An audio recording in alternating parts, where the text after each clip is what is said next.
You're with Dion at HDpiano, and this is Love is Pain by Finneas. 1, 2, 3, 4.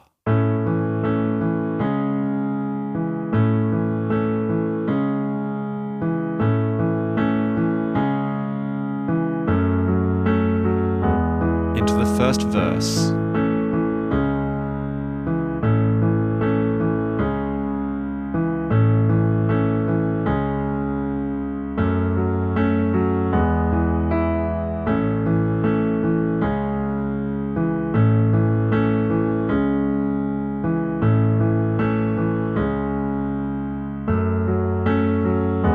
And the chorus.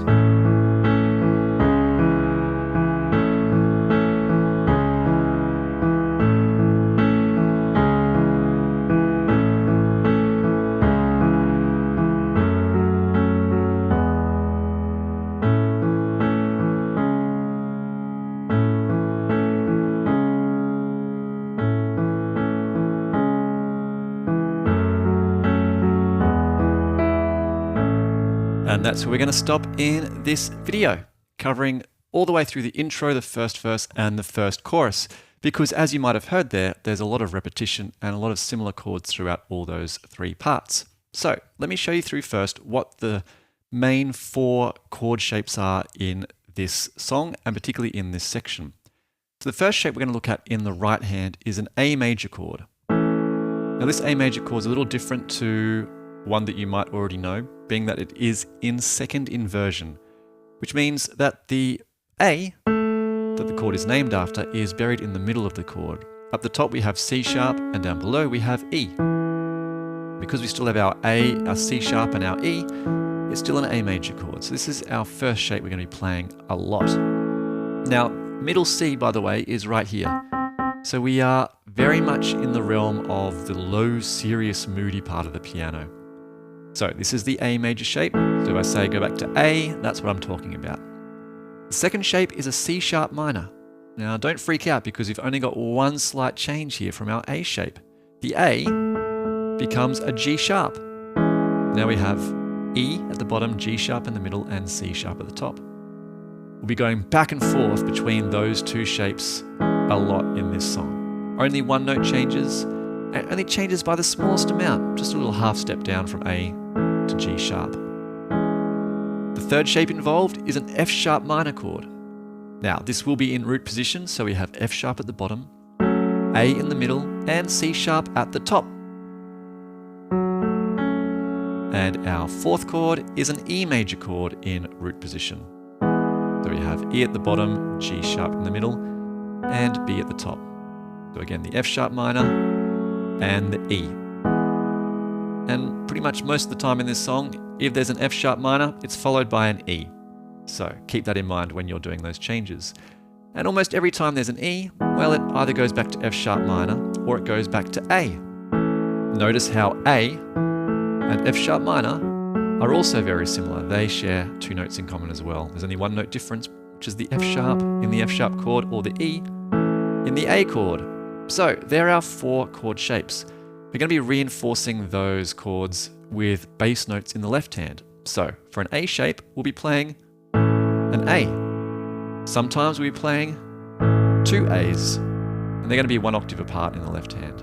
So likewise with the C sharp, it might be a single C sharp, or it might be 2 of them. And likewise with the F sharp minor, we'll put an F sharp below it, and with the E, we'll put an E below it. Now in this part of the song, or in these parts of the song, anytime there's an F sharp minor or an E, it's just single notes. We don't have any octaves going yet, but you can practice that for later on if you want, because there will be some octaves on those notes in the later sections of this tutorial. Now, these chord shapes, they do get broken up into kind of blocks of notes. We have a block of 2 notes at the top of each chord. So in this case, the A chord has an A and a C sharp. So we're going to play the top 2 notes, followed by the bottom note. And that way we break up the chord from being a solid block into a bit more of a back and forth. We're going to do the same on the C sharp, of playing the top 2 notes. We're going to hold that for longer though, and then play the bottom note as a lead in, then going back and forth between the A notes. we get to the F sharp shape, top 2 notes. Same with the E shape, top 2 notes, bottom note, and then middle note by itself. That was a lot of talking while I played, so I'm going to do it one more time for you with a count in, and I'll stay quiet throughout, but I am going to add in my single left-hand notes, and this is going to be the intro of the song. Here we go. 3 and 4 and.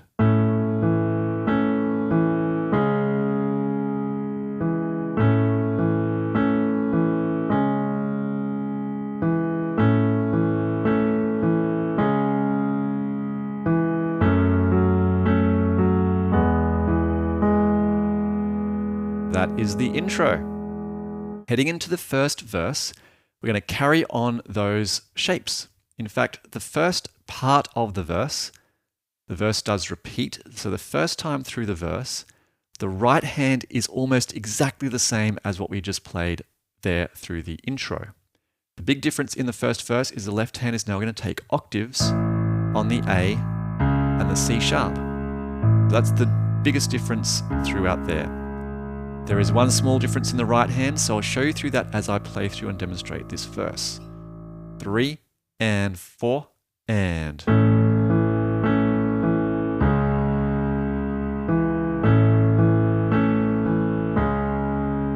Now this third measure, there's no little E in the left hand before we go to the F sharp minor, and there's a high E that we're going to top our E major chord with.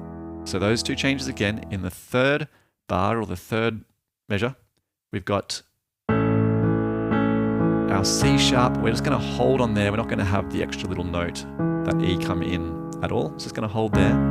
And then again for our F sharp minor chord, we're back and forth, then our E. Rather than going to a middle note here, which we did in the intro with the G sharp, we're going to go all the way up to E, one octave above the E you had just played. Now the second time through the verse, the first 3 measures are the same. So we have the regular 2 that have this little lead-in note. The third time through doesn't have the little note, but we've got a difference on the F sharp minor chord and the E chord. So that last measure there, rather than doing our standard pattern of the top 2 notes, back and forth, we've just got the middle note, bottom note, top note, bottom note. Now, there's a good chance that Finneas didn't mean to play it like that. He might have meant to play the top 2 notes and just missed one and kept it in the recording anyway. So if you forget to take out that top note on the second time through the verse, I think you'll be forgiven. And when we hit that E chord, we're going to do the top 2 notes, the bottom note, and then hold. We're not going to do any more notes after that. Let's go through that verse in full. The first time and the second time. 3 and 4 and.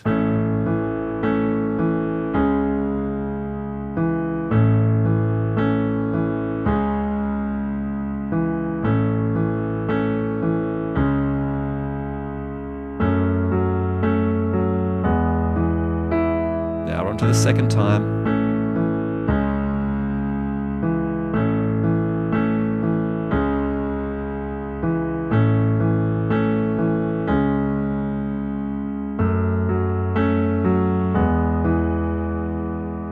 That is verse 1, followed quickly by chorus 1. Now chorus 1 keeps the octaves in the left hand on every A and C sharp in this section. Well, not every one, but for the first 4 times through A and C sharp we're doing our octaves.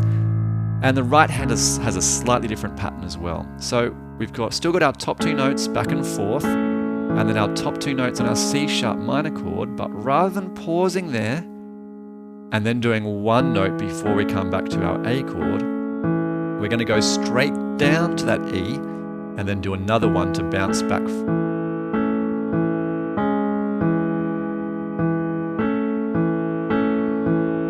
So a little bit of an extra bounce there. So we're going to go through that pattern 4 times in the chorus. In the verse, it goes through 3 before it changes to the F sharp. In the chorus, it goes through 4 times before it changes to the F sharp. Let's put both hands together, see how that sounds. 3 and 4 and.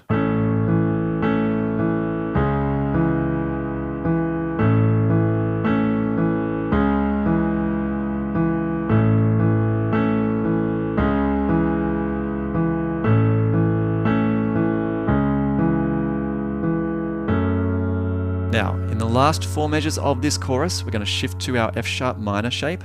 We're going to pause on the top 2 notes of the E chord, no more notes after that, then go back to A and C sharp. We're going to do that for 3 measures. It's kind of like, feels a bit like the intro, I suppose. So we're going to go back to our held C sharp. Then we're going to do 1 with the single bounce and then go, 2 held, 1 with the single bounce, and then into our F sharp minor with our E, and with the top note there, we're going to add on that high note at the end of the chorus. So let's go through the last 4 measures of that chorus, starting with our F sharp minor. 3 and 4 and. Back to A. Hold, back to A, and hold.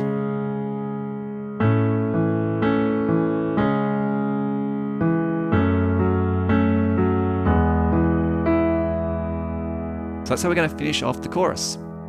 Let's do that chorus in full, all 8 measures there. Now, quick note with the E chord that jumps up to the high E.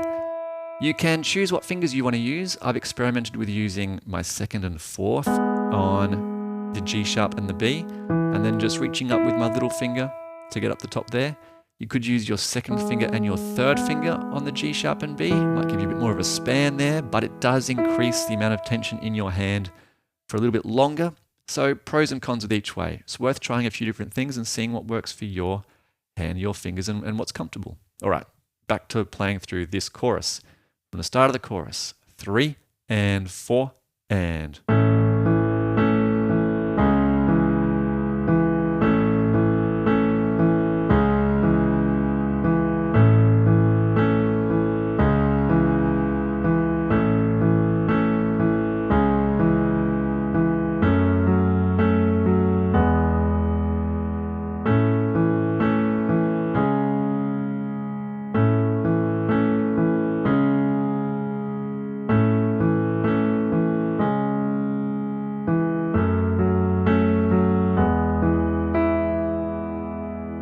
Alright, so you got those 3 parts, the intro, the verse, and the chorus.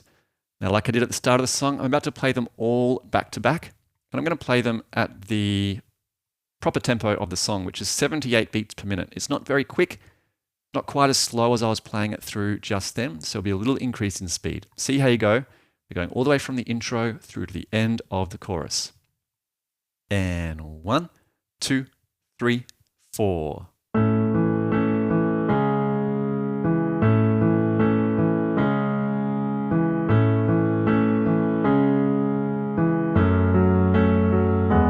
The verse.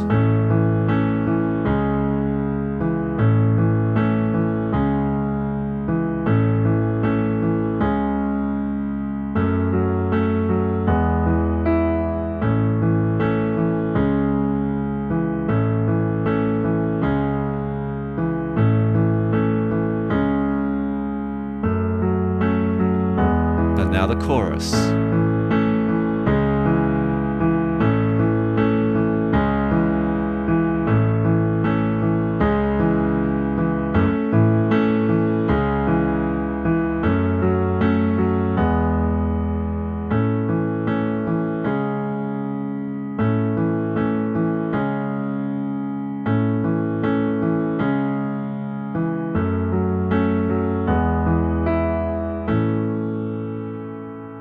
Apart from a little mistake there, that's that. Great job so far on learning through part 1. If you're on HDpiano, just click on the next lesson to continue. And if you're on YouTube, head over to HDpiano.com for the rest of the song. Do you have a request? Well, visit requests.hdpiano.com and follow us on your favorite socials at HDpiano. If you're on YouTube, please subscribe and give us feedback in the comments. My name is Dion, and you're at HDpiano, the home of the hybrid piano lesson.